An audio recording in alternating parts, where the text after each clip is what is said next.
Tunjangan DPR dengan nominal yang fantastis menuai hujan kritik masyarakat. Namun situasi semakin memanas karena jawaban DPR menghadapi kritik warga bukannya menenangkan, malah sebaliknya menimbulkan keos di ruang publik. Lalu apa yang membuat DPR seakan bersikap anti kritik? Dua narasumber bergabung untuk kami diskusikan lagi soal ini. Ada anggota DPR periode 2014-2019 Zulfan Lindan dan analis politik dari Carta Politika Yunarto Wijaya. Selamat sore semuanya dengan Tifal di sini, apa kabar? Selamat sore, Ival, Bang Baik, Zulfan. terima kasih Sore-sore apa sudah bergabung kabar bersama Mas kami kali Yunarto? ini.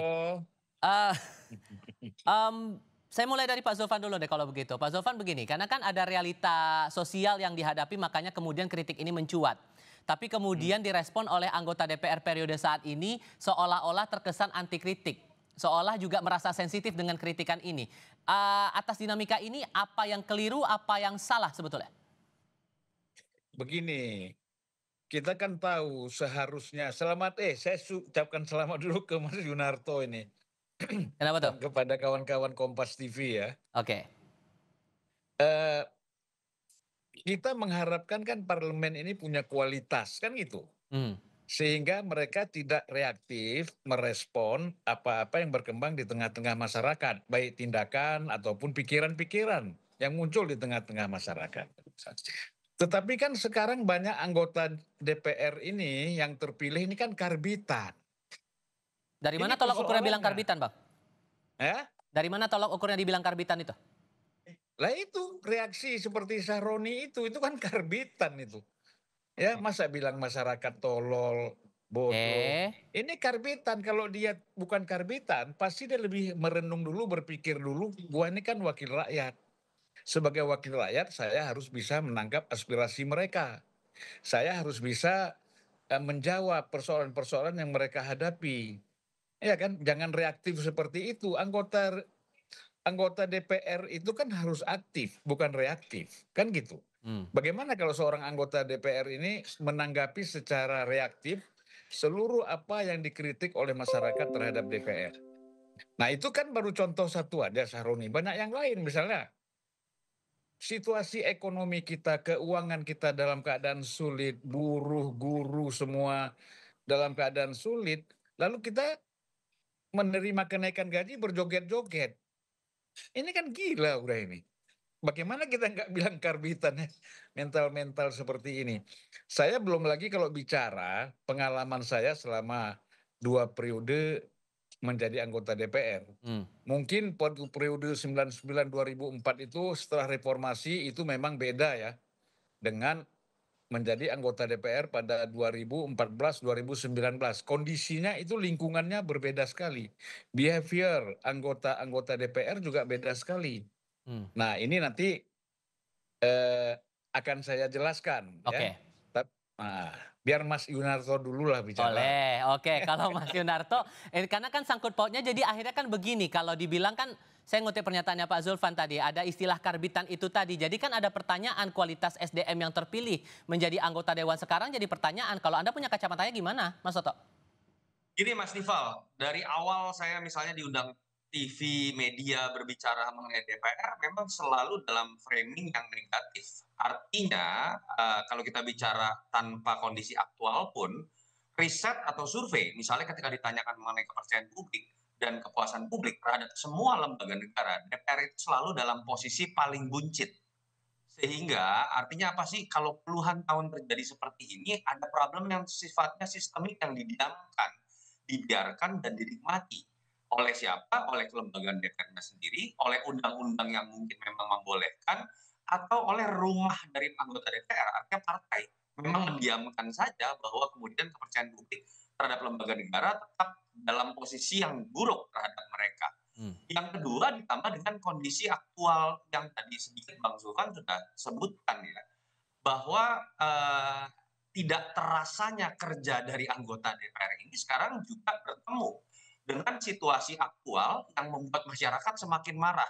Apa sih misalnya ketika kita berbicara mengenai banyak sekali perdebatan mengenai kok banyak sekali variabel pajak yang akan dinaikkan oleh pemerintah. Artinya makin mencekik dan membuat masyarakat mengikat pinggangnya. Di satu sisi kok ada yang tidak masuk akal tunjangan buat rumah 50 juta per bulan. rumah seperti apa, dan ketika coba dijelaskan dalam sebuah komunikasi oleh pimpinan DPR, terjadi keluar sebuah kalimat yang memperlihatkan mereka pun nggak ngerti, mereka nggak punya basis argumentasi yang kuat, dan mereka hanya menerima. Di sisi lain kita juga kemudian mengetahui bahwa situasi ekonomi Indonesia sedang tidak baik-baik saja ketika banyak kebijakan pemerintah yang sifatnya kontroversial. Kenapa kemudian amarahnya dialamatkan kepada DPR? Karena memang dalam sistem bernegara yang benar, satu-satunya penyaluran yang bisa dilakukan oleh masyarakat ketika tidak puas, ketika keberatan, ketika putus asa dengan kebijakan pemerintah, ya DPR. Tapi kalau Nah, kemudian ada problemnya pandangan, adalah ada kritik terhadap DPR sendiri, kemudian DPR-nya reaktif, berarti apa yang salah kalau gitu? ya ini sebenarnya menunjukkan ya, anggota DPR memang nggak takut sama masyarakat. Kalau kita lihat misalnya, bagaimana positioning seorang anggota DPR, memang ada masalah, ada problem yang mendasar, Mas Tifal. Pertama, kalau kita lihat DPR ini takutnya hanya kepada ketua umum. Kenapa? Yang bisa merecall, mengganti mereka kapanpun lewat PAW, itu adalah DPP partainya. Notabene adalah keinginan subjektif dari ketua umumnya. Masyarakat tidak punya saluran untuk kemudian bisa mempertanyakan pertanggungjawaban kinerja dari DPR. Ini juga problem sistemik, Oke. Mas Tifal ya. Ya, ya, ya. Hanya di Indonesia yang menganut sistem presidensial, tetapi partai itu bisa merecall anggotanya kapanpun Nah, sekendak hati dari partai. Di Amerika Serikat itu dilindungi oleh undang-undang dan konstitusi, tidak bisa. Di Filipina itu tidak bisa dilakukan kecuali terjadi pelanggaran berat. Di Indonesia kita tahu kapanpun mereka bisa diganti. Itu yang menyebabkan masyarakat itu ditempatkan oleh anggota DPR hanya ketika mereka berkampanye 5 tahun sekali. oke. Ketika reses dilakukan pun, itu bukan dalam konteks mempertanggungjawabkan apa yang dikerjakan, enggak, mereka bagi-bagi. Nah, oke. Yang Sorry, saya tahan namanya dulu di dana situ, Mas Toto. reses kerjasama dengan Oke. kementerian, masyarakat hanya dilihat sebagai objek. Aha. Dalam konteks itulah menurut saya memang selain kita harus memberikan penilaian dan kritik yang keras terhadap anggota-anggota DPR secara Baik. pribadi sesuai dengan kerjanya, tapi kita juga harus berani membongkar aturan dan sistem, termasuk kita kritik partai Dengan bagaimana hal-hal oke. yang sistemik seperti ini dibiarkan terlalu lama. Dengan fakta seperti itu, Pak Zuldan, muncullah semacam candaan di netizen. Kalau perlu bikin KPI barulah untuk jadi anggota DPR harus lulus minimal S2 kemudian TOEFL 500. Perlu KPI khusus lagi nggak nih kalau melihat faktanya untuk sekarang aja sudah seperti ini? Halo? Ya, Pak Zulfan. Ya, itu apa yang kata Mas Toto tadi, itu sudah pernah kita bicarakan agar anggota DPR itu mengenai kinerja itu dinilai oleh konstituennya. Gitu loh. Supaya apa? Konstituen itu bisa mengusulkan kepada pimpinan DPR atau lembaga tertentu yang dibentuk untuk melakukan PAW anggota DPR yang tidak bekerja, bukan karena ketua umum. Ketua umum kadang-kadang nggak mau tahu dengan kondisi anggotanya, masuk nggak masuk, ya tidak, artinya nggak bisa memantau keseluruhan karena laporan-laporan itu kan harus rutin dari praksi, dari macam-macam gitu. Kadang-kadang laporan-laporan itu nggak sampai. Atau kalau ketua umum memang happy dengan anggota itu, walaupun nggak bekerja, ya tetap ada dipertahankan. Nah, kalau gitu Nah, konkretnya menilai itu dari DPP harusnya dalam unsur penilaian yang kayak gimana, Bang? Biar juga terbuka juga ke publik Nah, begitu. udahlah, kita kan tahu anggota DPR yang terpilih tidak pernah datang waktu kampanye pun tidak pernah datang. Apalagi waktu dia sudah terpilih tidak pernah juga datang ke konstituennya. Mana pernah ditegur. Nah, Jadi proses awalnya ini memang ketua umum partai, pimpinan partai, elit partai ini memang sudah nggak benar gitu di dalam melakukan rekrutmen dan menentukan calon-calon anggota DPR, likes and dislike. Itu persoalannya, tidak lagi dilihat ini orang berkualitas atau tidak, mampu bekerja atau tidak. Itu tidak pernah. Banyak sekali lah, saya pengalaman misalnya ya, waktu itu kita jalan ke Brazil, tugas ya kan dari DPR. Itu anggota DPR yang ngomong-ngomong tolol itu ikut bersama saya. oke. Acara kita kan 5 hari, dia 1 hari udah pulang. Akhirnya saya sendiri menghadapi parlemen, menghadapi menteri pertanian ini. Itu dubesnya tak heran. Ini kok begini sih? Iya kan? Dan akhirnya saya sampai pas itu waktu Natal saya terpaksa ikut Natal juga di Sao Paulo kan. Nah itu, jadi satu lagi pengalaman saya, itu bisa tanya sama Aulia Rahman, dubes kita di Ceko. Yang datang 20 orang, ya kan? Kemudian hari pertama sudah tinggal 15, hari kedua tinggal 10. Hari berikutnya tinggal saya sendiri menghadapi berbagai hal, menghadapi pemerintah kinerja partner kita di luar negeri. Ya. Itu Bang Aulia tanya itu. Dubes Brazil bisa ditanya dan dubes-dubes lain bisa ditanya. Rata-rata begitulah kualitas anggota DPR, kunjungan kerja itu hanya hadir 2-3 hari, padahal seminggu dananya sudah diambil seminggu, 3 hari udah pulang. Sehingga poinnya adalah kalau Anda memberikan 2 contoh itu, terutama untuk soal gaya komunikasi antara anggota ke rakyat itu, benang merahnya apa kalau gitu? Ya harusnya kan pertama, tadi Mas Toto bilang mereka dapat anggota uang, kita kan dapat uang. Saya rasakan itu ketika saya anggota DPR dapat misalnya waktu reses, kita ada kunjungan daerah, ya, mengunjungi konstituen, kita dapat 200 juta misalnya. Kita komunikasi dengan dia, apa kekurangnya bangun jembatan, bukan disimpan uang itu masuk rekening kita. Gitu loh. Nah ini kan banyak anggota DPR waktu dia berkomunikasi dengan masyarakat, dia harus menangkap aspirasi masyarakat. Mereka nggak datang ke konstituen. Kalaupun datang ke daerah itu, kongko-kongko aja di hotel-hotel. Nanti pasang spanduk, nah seolah-olah mereka sudah ketemu rakyat, ya kan? Dialog segala macam, tapi nggak lakukan. Nah ini kan bisa ditanya, kalau saya misalnya, oh Julvan itu juga nggak kerja, tanya aja sama konstituen saya selama saya jadi anggota DPR. Datang nggak? Ke kampung-kampung kita datang semua. Sehingga kan PR-nya sekarang berarti kan ada di tataran partainya sekarang Mas Toto. Pimpinan partainya bagaimana memastikan anggota-anggota dewan yang sudah dapat suara rakyat itu kemudian duduk di DPR bisa menjaga komunikasi publik dengan baik, menjadikan representasi publik itu benar-benar nyata. So kalau udah kayak gini kondisinya, sulit nggak untuk mengubah itu? Ini masalah pertama political will ya. Kita bicara perusahaan deh. Perusahaan ketika sudah jadi perusahaan terbuka saja, bukan perusahaan organisasi publik loh, perusahaan terbuka secara komersil. Dia harus melaporkan segala sesuatu dari operasional perusahaannya selama per 3 bulan atau per kuartal. Kenapa sih DPR nggak melakukan itu? Kenapa sih partai tidak melakukan itu misalnya? Mas Toto?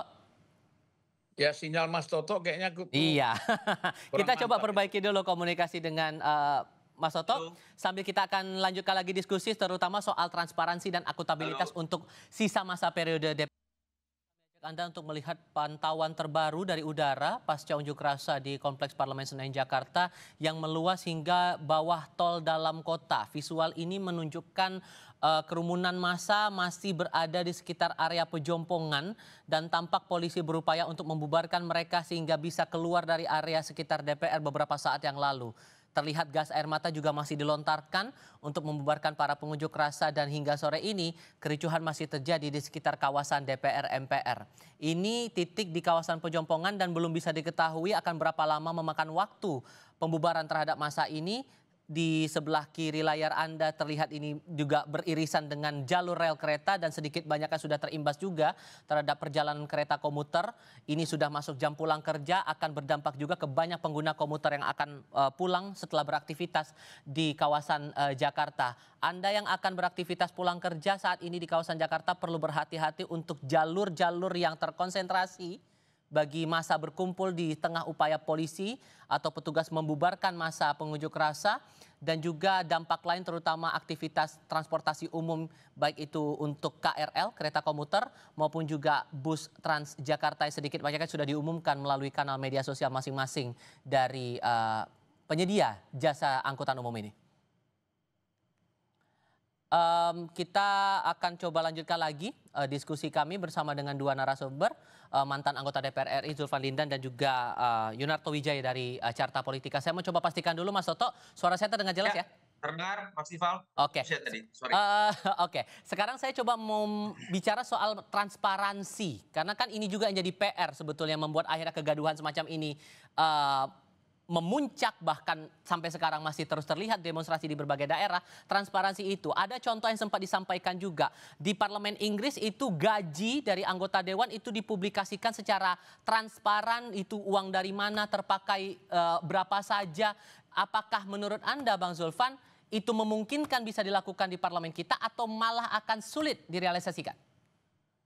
Ya sangat mungkin. Saya kira kan memang secara periodik itu kan kita harus melaporkan LHKPN ke KPK. Tetapi kebanyakan anggota itu kan melaporkannya setahun sekali kan. Mhm. Nah harusnya kan itu dipantau terus. Jadi kan paling tidak kalau 6 bulan sekali kan nggak ada orang naik anggarannya tunjangan 6 bulan sekali kan. Kalau setahun kan pasti ada. Tetapi kan harus tetap dilaporkan. Dan transparansi itu menurut saya sangat penting. Apa sih salahnya? Gaji pokok kita sekian, kita dapat ini, dapat itu kan sampaikan aja. Gitu loh. Nah jadi eh, kita bisa lebih hebat daripada parlemen Inggris kalau memang mentalnya diperbaiki gitu loh. Cuman kalau Jadi dengan fakta seperti ini, masalah pandangan bahwa ada tunjangan yang dirasa tidak masuk akal atau tunjangan dinaikkan ini tidak perlu tapi malah kesannya reaktif seperti ini, rasanya bakal sulit nggak sih untuk kemudian ada transparansi atas gaji para anggota dewan ini menurut Anda? begini, masalahnya kan eh, pendapatan DPR itu banyak ya. Anda tahu kenapa orang berebut-rebut menjadi badan kerjasama antar parlemen itu? Karena itu keluar negeri itunya bisa berkali-kali setahun itu. Hmm. Dan sekali keluar dia 15.000 US, 14.000 US, mungkin juga ada yang 20.000 US. Keluarnya berapa? Bawa pulangnya berapa? Hmm. Nah, itu kan harus transparan juga, tapi kan itu tidak pernah dipersoalkan oleh pimpinan partai, oleh institusi DPR-nya sendiri. Masyarakat nggak tahu itu, gitu loh. Yang mereka kadang-kadang berangkat cuma sampai airport, kemudian bisa saja apa dikembalikan ya, Oke. diurus oleh travelnya macam-macam. Hmm. Pendapatan DPR itu banyak sekali. Oke. Ini 50 juta ini kan kalau kita bilang kan hanya yang termanifestasi Hmm. di tengah-tengah masyarakat. Selain itu kan banyak. Nah jadi menurut saya sebenarnya begini, persoalan kenaikan tunjangan ini berkaitan dengan kesulitan ekonomi masyarakat sekarang. Kok tega gitu loh. Ya. Kok tega sekali. Ya kan? Masyarakat dikenakan pajak, beras mahal, semua mahal. Terus BPJS-nya juga dipersoalkan, mau ditingkatkan. Nah, Tetapi kalau ada gitu, anggota DPR yang harusnya kritis, mengkritisi apa-apa yang terjadi, yang dilakukan oleh eksekutif harus kan dikritisi, bukan mereka menikmati. oke, kalau begitu Mas Toto, ini kan PR-nya kesadaran untuk transparan dan akuntabel atas gaji dan kinerja yang sudah dilakukan selama ini. Masih bisa berharap kita dengan transparansi itu bisa segera terwujud dengan realitas sekarang seperti ini? Mas Tifal, kalau memang niat, partai tinggal kemudian bukan meminta, menginstruksikan setiap anggota DPR punya website pribadi yang diantaranya harus berisikan pertanggungjawaban kinerjanya, pertanggungjawaban ketika menggunakan dana reses. Hanya sedikit sekali anggota DPR yang memiliki website yang memiliki kualifikasi seperti itu. Yang terjadi katanya kan dunia digital. Kita tahu hampir semua DPR punya yang namanya akun sosial media, tapi sebagian di antara kita tahu pamer mobil mewah dan lain-lain lah, saya nggak usah sebut nama. Kalau itu diinstruksikan saja oleh DPP, saya pikir kan akhirnya masyarakat punya sebuah tools yang bisa kemudian mereka nilai, konstituen bisa punya tools untuk membuat mereka bisa menilai. Problemnya agak sulit kita berharap dari political will dari partai. Kelembagaan DPR sendiri kita tahu setiap tahunnya itu tidak pernah transparan seutuhnya misalnya terhadap fungsi legislasi. Berapa banyak yang dari draft akademik, lalu kemudian risalah itu dibuka. Itu hampir tidak pernah memenuhi dari jumlah yang mereka sahkan. Hmm. Termasuk kalau DPP kemudian misalnya bisa membuat laporan per 3 bulan, per kuartal layaknya perusahaan terbuka, bisa perlihatkan kan bagaimana kinerja anggota DPR dari hal yang paling kuantitatif deh. Absensi seperti apa. Dari situ aja kita udah sering mendengar kan, banyak yang sering bolos, tapi kemudian jadi terus-menerus karena tetap diberikan di nomor urut 1. memang ini berawal dari sebuah political will yang menurut saya memang belum kelihatan niatan serius dari DPP. Dan mau tidak mau dalam kondisi seperti ini, protes-protes dari masyarakat akan terus muncul dan seperti apa yang Baik, kita lihat sekarang. Harus diingat bahwa setahun 6 hari yang lalu kita juga melihat DPR ini dikepung dalam konteks Indonesia darurat. oke. Ketika kita tahu DPR ingin menggagalkan keputusan MK yang dianggap merupakan representasi suara rakyat terkait dengan pilkada dan pada akhirnya menjadi gagal. Tapi kan kita tidak mau terus-menerus terjadi situasi seperti ini. Yang Iya, terakhir saya berharap sekali lah, Pak Prabowo ini kan niatannya katakanlah sangat besar untuk kemudian membuat negara ini maju. Pak Prabowo jangan menambah kerusakan carut-marut dari tidak bekerjanya DPR dengan Anda membangun koalisi sebesar-besarnya, bahkan kalau bisa semua partai masuk dalam koalisinya. Karena ketika itu terjadi, fungsi pengawasan mati, fungsi anggaran mati, fungsi legislasi itu juga hanya akan nurut kepada apa yang diinginkan oleh pemerintah. Padahal dalam sistem presidensial, publik itu memilih dua kali, memilih eksekutif atau presiden dan memilih legislatif supaya mereka berantem tanda kutip secara tata negara sehingga ketika ada kebijakan yang dianggap tidak representatif, baik. DPR bisa berfungsi. Ketika Pak Prabowo ingin merangkul semuanya menjadi bagian dari pemerintahannya dengan diberi kursi menteri, pada titik inilah kita melihat DPR akhirnya menjadi hanya datang, diam, dan duduk. Satu pertanyaan Ya, terakhir untuk masing-masing. Karena kalau kembali lagi ke kontroversi cara jawab DPR hadapi kritik rakyat ini, kalau menurut Anda Pak Zulfan, perlukah ada semacam ini tiba-tiba terpikir aja sih, karena kan ada beda jawaban yang dikeluarkan antara pimpinan dengan anggota kemarin itu. Dibilang penjelasan rincian tunjangan datang dari pimpinan, sementara anggota tidak tahu soal rincian tunjangan itu.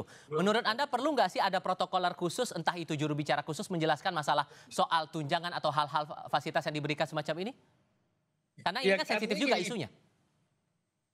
kembali lagi soal transparansi, ya kita kan kalau gitu saling salah menyalahkan.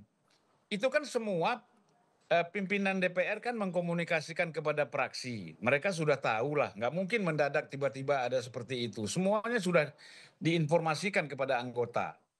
Mana ada sistem administrasi kita tiba-tiba gitu kan nggak ada. Jadi begini Mas Toto ya, saya berapa kali sebagai anggota DPR, saya berbeda dengan Pak Surya Paloh dan saya berdebat sama dia. Hmm, Ketika waktu itu mau bikin holding Pertamina, saya bilang saya tidak setuju. Bagaimana Pertamina jadi holding sementara PGN, perusahaan gas itu keuntungannya lebih besar. baik. Nah, dia mungkin ditelepon nggak tahu saya oleh menteri atau oleh presiden, saya disuruh gini. Nggak bisa saya bilang, saya lawan. Kalau abang pun menentang saya lawan. Nggak ada urusan saya bilang, mau PAW, PAW. Saya tegaskan gitu sama Pak Surya. Hmm, Akhirnya dia bilang, ya udah, aku setuju dengan oke. pikiran kau. Gitu. Sehingga ini tergantung pada individu lagi menurut Anda ya Mas Soto? Iya, Tidak bisa hanya berapa banyak orang seperti Bang Zulfan. Dan kita tahu akhirnya mental juga begitu ya. Artinya kan sebenarnya ada beberapa hal yang memang ini tidak mudah kita bicarakan dalam waktu beberapa menit. Sistem recall menurut saya itu harus dihapus. Kita pernah menghapus sistem recall yang memberikan kewenangan penuh hanya kepada DPP partai untuk mengganti anggota DPR. Tahun 99 recall itu kemudian diganti. 2003 itu muncul kembali yang menyebabkan suasana psikologis dari anggota DPR. Dia nggak peduli sama masyarakatnya, dia takut sama ketua umumnya saja. Itu yang pertama. Hmm, Yang kedua, ayo kalau memang ada niatan dari partai-partai supaya tidak kemudian terus-menerus dimusuhi, termasuk anggota DPR-nya, yuk dorong keluarkan instruksi untuk membuat transparansi melalui kanal-kanal yang memang dalam dunia digital itu sangat mudah untuk diinstruksikan untuk dibuat oleh setiap anggota DPR. Prakteknya sampai sekarang itu tidak sampai 10%. Mereka yang kemudian membuat pertanggungjawaban seperti ini yang bisa diakses oleh siapapun. Yang ketiga harus dimulai dari kelembagaan DPR-nya. Ketika kelembagaan DPR sendiri tidak pernah mentransparansikan dengan baik kerja-kerja legislasi, pengawasan, dan anggaran dari anggota-anggotanya, bagaimana mungkin kita berharap bahwa ada niatan dari individu seperti Mas Tifal tadi katakan untuk melakukan hal serupa. oke, saya kalau bisa setengah menit ingin menginformasikan. oke.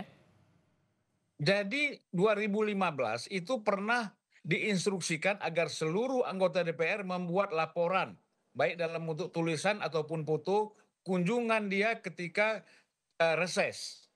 Hmm. Kemana dia pergi. Itu dibuat laporan dengan lengkap. Dipublikasikan Walaupun kemana ada harusnya itu? beberapa, Hah? Dipublikasikan kemana itu harusnya?